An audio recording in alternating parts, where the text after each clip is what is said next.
Saudari-saudaraku terkasih, kita semua itu sebetulnya adalah gembala. Ya. Setidak-tidaknya diharapkan menjadi gembala dalam hidup kita masing-masing.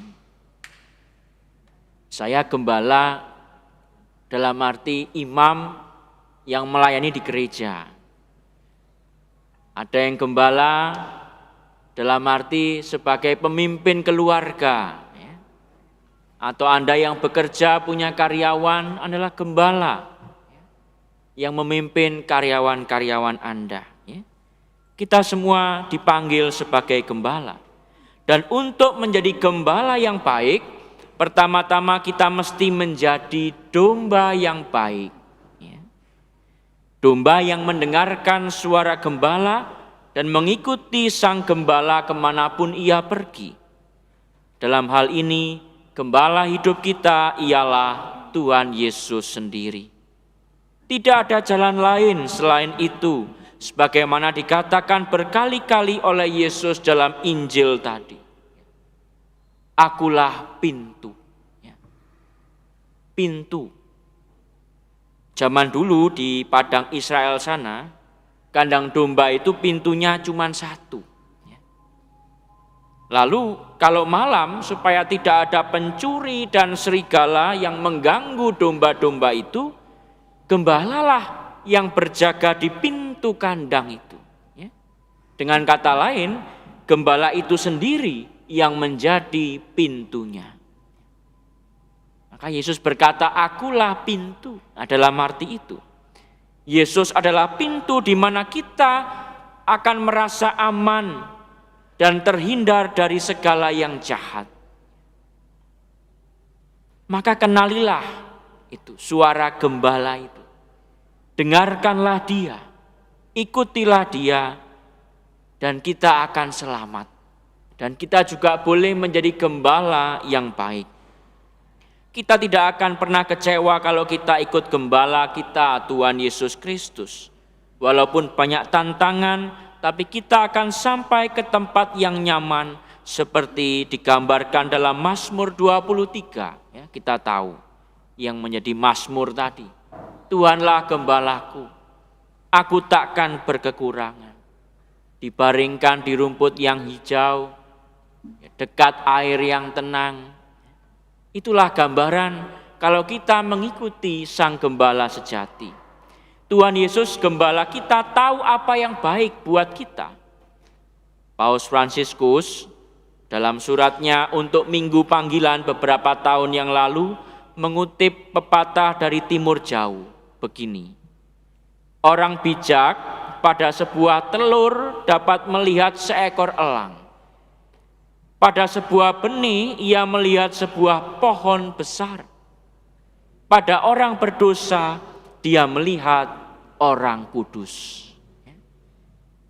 Dalam diri Petrus, ini contoh ya, yang mulanya rapuh dan menyangkal Yesus, tapi Yesus melihat kekuatan besar Petrus dan mengutus Petrus mewartakan kabar keselamatan. Dalam diri Paulus yang getol menganiaya umat Kristiani, Yesus melihat diri Paulus yang juga bisa getol mewartakan Injil sampai ke negeri yang jauh. Itulah Yesus Tuhan kita. Bisa melihat potensi itu dalam diri kita dan terus mengundang kita, memanggil kita untuk karya keselamatan itu. Maka kita sendiri jangan merendahkan diri kita ya. Kita diberi Tuhan itu rencana yang besar. Kalau kita mau membuka diri kita dipanggil Tuhan untuk sesuatu yang besar. Tuhan tahu potensi diri kita dan selalu akan membimbing kita ke sana. Maka pertanyaannya, apakah kita mau dibimbing? Apakah kita mau mendengarkan Sang Gembala dan mengikutinya? Kakaknya Paus Leo ke-14, namanya John Prevost, itu mengatakan begini dalam sebuah wawancara. Dari kecil kami sudah tahu tanpa ragu bahwa adik kami ini pasti akan jadi seorang pastor karena anaknya memang lurus begitu kan. Tapi tidak pernah menyangka juga bahwa dia akan menjadi seorang paus. Robert Prevost atau Paus Leo ke-14 juga tidak menyangka bahwa dia dipilih menjadi paus. Dari omongan-omongan orang dia juga bukan termasuk yang dijagokan. Ya. Maka kita bisa lihat ketika dia terpilih, lalu beliau keluar ke hadapan publik di beranda Basilika itu, waktu membacakan pidato pertamanya, tangannya bergetar. Lalu dia sempat hampir keluar air mata. Itu roh Tuhan yang membimbing, yang menuntun dia, yang menuntun gereja. Dan paus kita itu menjawab ya pada kehendak Tuhan. Dalam hidup kita terus bagaimana, Romo? Bagaimana caranya kita mengenali suara Tuhan, Tuhan yang memanggil. Kan pertanyaannya selalu begitu. Orang kan selalu bertanya kepada saya, Romo gimana sih Romo bisa terpanggil ya? Kadang-kadang saya bosen saking seringnya ditanyai begitu ya. Nah ini saya jawab di sini nih supaya semuanya tahu, nggak tanya lagi gitu ya. Panggilan itu, saudari-saudara, teman-teman muda, panggilan tidak pernah merupakan satu peristiwa saja. Ya. Tapi berbagai macam peristiwa yang menuntun kita pada jalan yang ditunjukkan oleh Tuhan. Pada mulanya tidak selalu merupakan suatu panggilan yang jelas. Yang bisa satu peristiwa yang kayaknya ajaib jelas mendengar suara Tuhan, tidak. Saya dulu masuk seminari juga tidak sangat jelas, tidak sangat tegas bahwa saya mau jadi romo. Ya ada keinginan tapi sedikit saja. Saya lebih senang waktu itu masuk seminari karena waktu saya mengantar, jadi ada kakak kelas saya. Kakak kelas saya masuk seminari, kami selingkungan ini nganter. Nah, saya senang di sana karena apa? Melihat ini persahabatan di sana kok menggembirakan. Ya. Tidur di barak yang sama. Sore itu olahraga, ya, lapangan bola full, standar Old Trafford.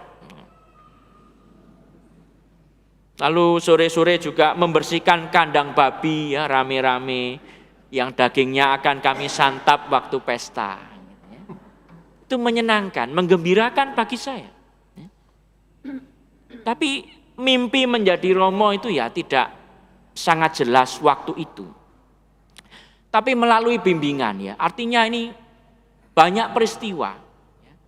Dalam waktu yang cukup lama, disuruh latihan doa, belajar refleksi, ada rekoleksi, diminta mempertimbangkan, memikirkan, mendengarkan suara Tuhan, lalu memutuskan apa yang Tuhan arahkan dalam hidup saya. Bertahun-tahun begitu, ditanya lagi ya. SMA seminari saja 4 tahun, ini baru SMA. Lulus lalu masuk mendaftar di ordo atau diosis tertentu. Dan sampai dari frater itu sampai tabisan kira-kira 9 sampai 10 tahun. Ya. Jadi mendengar panggilan Tuhan, apapun bentuknya itu tidak perkara satu peristiwa. Tapi banyak peristiwa yang dirangkai dan meneguhkan kita. Oh iya Tuhan, kamu memanggil saya ke sini. Kamu memanggil saya ke sana. Tuhan mau saya begini, Tuhan mau saya begitu. Ya, kuncinya di situ ya. Kalau tidak pernah sungguh-sungguh berdoa, tidak pernah sungguh-sungguh hening, fokus ya mendengarkan suara Tuhan, bagaimana kita bisa mengenali suaranya sebagai gembala? Kalau tidak pernah mendengarkan suaranya, bagaimana kita bisa mengikutinya? Banyak orang muda begitu bimbang, barangkali karena tuntutan sosial, bimbang karena begitu banyak tawaran dunia, bimbang karena omongan netizen, ya. Bimbang ketika mengalami banyak kegagalan dan kesulitan dalam hidupnya.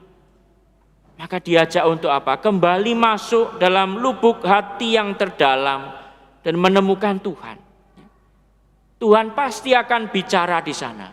Tuhan pasti akan memberikan petunjuk, memberikan arah. Kalau kita mau mendengarkan, mau membuka hati kita. Berdoalah, ya. Tuhan, apa yang harus aku lakukan? Ya. Tuhan, mengapa aku mengalami hal ini? Maumu apa? Tanya. Tuhan, apakah dia orang yang tepat untukku? Itu juga pertanyaan yang penting. Ya. Tuhan, apakah engkau memanggilku menjadi seorang imam, seorang religius? Semua pertanyaan itu akan terjawab kalau kita mau hening, mau berdoa, merenung, mendengarkan itu Sang Gembala. Artinya kita mau dibimbing oleh Allah sendiri. Dan setelah itu kita boleh ikut bersama Sang Gembala untuk merasakan, mengalami keselamatan, mengalami rasa aman yang Sang Gembala kita berikan. Tuhan memberkati.